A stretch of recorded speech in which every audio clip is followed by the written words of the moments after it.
ও ও বউ, আমি যে কাল রাতে টিভি দেখতে দেখতে ওই রুমে ঘুমিয়ে পড়লাম। মশায় তো আমাকে তুলে নিয়ে যাচ্ছিল। তুমি আমাকে ডাক দিয়ে রুমে নিয়ে আসলে না কেন?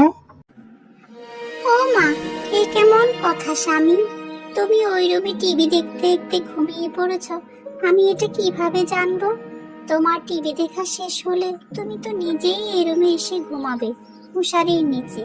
তোমার কথা শুনে মনে হয় এ কেমন জীবন সঙ্গী। তুমি টিভি দেখবে, টিভি দেখতে দেখতে কখন ঘুমিয়ে পড়বে, তখন তোমাকে আমি এ রুমে নিয়ে আসবো।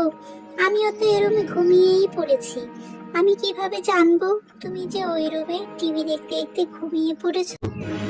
থাক থাক, আর বলতে হবে না। কিছু বললে ঝগড়া শুরু করে দেয়। ও মা, আমি কখন ঝগড়া করলাম? আমি তো তোমাকে বুঝিয়ে বলতেছি, এটা তো তোমার নিজ দায়িত্ব। তুমি কখন ঘুমাবা, কখন টিভি দেখবা। আমি যদি বলি তুমি এখন টিভি না দেখে ঘুমাতে আসো, তুমি কি ঘুমাতে আসবা? আসবা না তো। হায় রে কপাল, এ আমার কেমন জীবন সঙ্গী! কথা বলতেছি বুঝিয়ে, আর কথা বললেই বলে আমি নাকি ঝগড়া করি।